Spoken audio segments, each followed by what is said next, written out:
En commençant par Chloé, en passant par Zoé, Gabrielle et Marinette, le Miraculous de l'abeille a eu plusieurs détenteurs différents. Ce Miraculous porte l'un des sujets les plus discutés dans le fandom de Miraculous, la rédemption de Chloé et les fans affirmant qu'elle méritait mieux. Et dans cette vidéo, nous découvrons tous les porteurs du Miraculous de l'abeille, y compris la chute de Chloé et la nouvelle identité de Zoé, Fury. C'est parti. Numéro 1, Marinette. There's no time to lose. Unify! Les événements d'Optigami ont placé Marinette dans l'une des positions les plus contraignantes qu'elle ait affrontées jusque-là. Elle avait besoin de quelqu'un capable de supporter le pouvoir de Style Queen assez longtemps pour lancer Venin, et le shelter de Santi-Carapace était la seule barrière disponible pour rendre cela possible.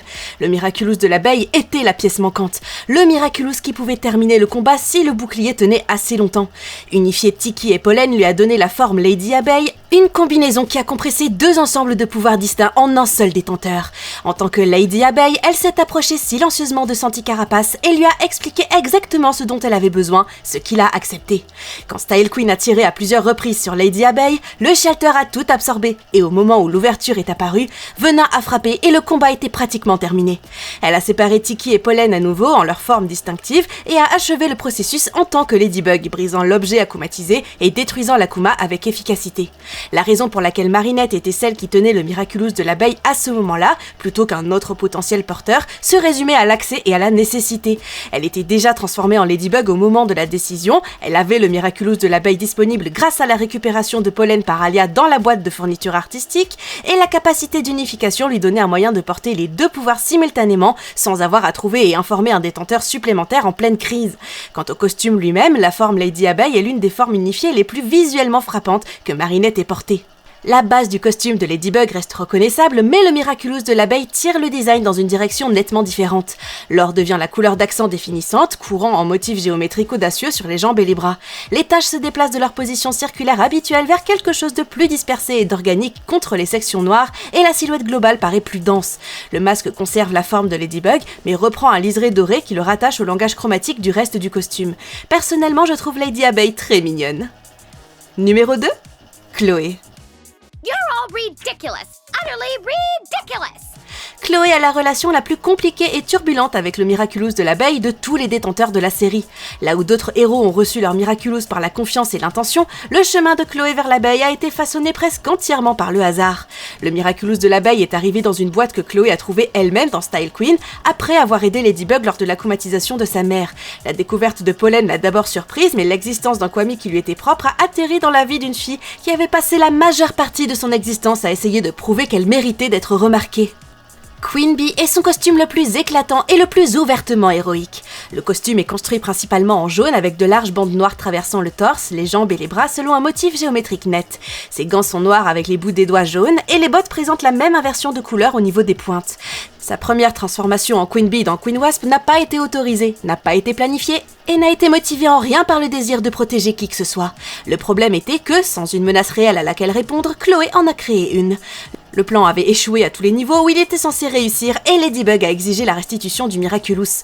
Chloé a refusé, est rentrée chez elle et a été akumatisée en Queen Wasp, une forme de méchante qui armait le même pouvoir qu'elle venait d'utiliser en héroïne, cette fois contre les personnes qu'elle essayait d'impressionner.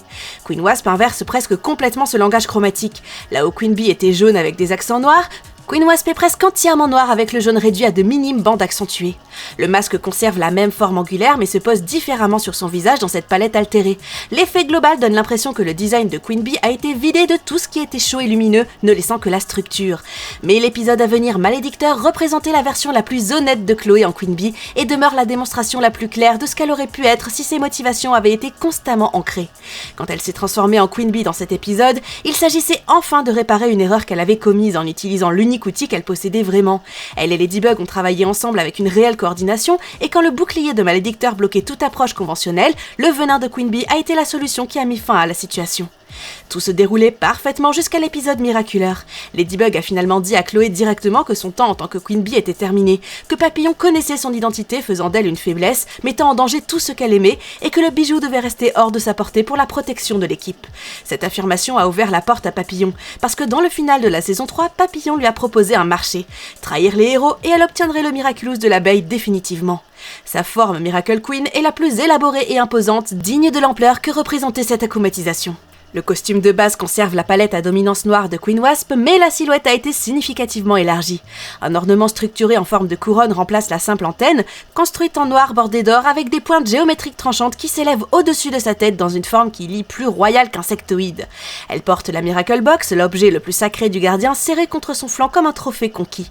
Le masque conserve les yeux roses de méchante et l'impression générale est celle de quelqu'un qui est entièrement engagé dans l'idée d'elle-même en tant que reine plutôt qu'en tant qu'héroïne. Numéro 3. Zoé. I free you from evil! La première transformation de Zoé en Vesperia a eu lieu dans Queen Banana dans des circonstances à la fois urgentes et profondément personnelles. Chloé a été akumatisée à cause d'un projet de film qui avait dérapé. Elle, en tant que Queen Banana, n'a cessé d'attaquer et Zoé a dû être tirée d'affaire par Ladybug. Dans un moment de calme à l'écart du chaos, Ladybug lui a tendu le Miraculous de l'abeille et lui a demandé son aide. En Vesperia, elle a agi immédiatement et efficacement. Elle est allée aider Chat Noir avec le sentimonstre de Chloé. Après le combat, Chloé refusant le Magical Charm de Ladybug et s'éloignant, Vesperia s'est détransformée et a trouvé une solution grâce à sa connaissance de sa sœur plutôt que par la force. Elle a dit à Chloé qu'elle l'aimerait toujours, puis a même utilisé le prénom d'Audrey comme levier, présentant le charme comme un cadeau de leur mère, parce qu'elle savait exactement quelle corde tirer pour amener Chloé à accepter ce dont elle avait besoin. C'était une petite manipulation au service d'un soin authentique et ça a marché. Le premier design de Vesperia penche fortement du côté jaune dominant de la palette du Miraculous de l'abeille. La base du costume est un jaune qui couvre la majeure partie des jambes et le bas du torse, avec de larges marques noires coupant la surface en forme anguleuse type éclair. Les sections noires couvrent le haut du torse, les épaules et les bras. Le masque reprend le même langage visuel anguleux, les parties jaunes encadrant les yeux dans une forme aiguë qui remonte. À partir de Queen Banana, Zoé est devenue l'un des membres d'équipe récurrents les plus fiables de Ladybug. On la retrouve avec un nouveau design dans la saison 6, plus précisément dans l'épisode Coup de Chorak. Le deuxième design de Vesperia ajoute notamment l'équilibre des couleurs. Le jaune devient plus riche et plus doré, tandis que les marques noires passent des formes éclairs dentelées du premier design à quelque chose de plus doux. Mais l'épisode Coup de Chorak, au-delà du nouveau design, nous a offert un rebondissement important que personne n'avait pu deviner. Fury. L'arc Fury dans Coup de Chorak représentait quelque chose de complètement différent et considérablement plus compliqué. Fury n'était pas un déploiement autorisé par Ladybug. C'était Zoé utilisant Pollen de sa propre initiative en réponse à une accumulation d'injustices qu'elle avait vu s'accumuler autour d'elle. Le problème ici étant donc la méthode qu'elle a choisie pour y répondre. Fury opérait en dehors de la structure que représentaient Ladybug et l'équipe, délivrant ce que Zoé percevait comme de la justice sans la responsabilité que cette structure fournissait. Quand ses actions de justicière ont conduit à l'akumatisation de Sam par Chrysalis en Coup de Chorak, le lien direct entre ses choix et les conséquences est devenu impossible à ignorer. Et personnellement, je crois que ce personnage causera beaucoup d'ennuis, y compris le fait qu'elle devienne l'une des cibles de Cerise. En termes de design, Fury est presque méconnaissable comme provenant du même Miraculous. Tout le langage des couleurs a été supprimé et remplacé sur des tons noirs profonds, presque bleu marine, qui lisent comme minuit plutôt que jaune et noir. Le costume est structuré et segmenté d'une manière qui donne davantage l'impression d'une armure que les lignes fluides de Vesperia, avec des panneaux visibles sur le torse et les bras. L'élément le plus marquant est la coiffe, une protection intégrale en forme de tête d'abeille qui remplace entièrement le masque ouvert et la queue de cheval des deux formes de Vesperia. Enfermant le visage dans une coque lisse et courbée avec seulement 2 yeux jaunes lumineux visibles dans l'obscurité en dessous. Le design a fait exactement ce dont l'histoire avait besoin. Il a rendu visible le danger spécifique des bonnes intentions dépourvues de structure. Numéro 4, et pour terminer, Gabrielle.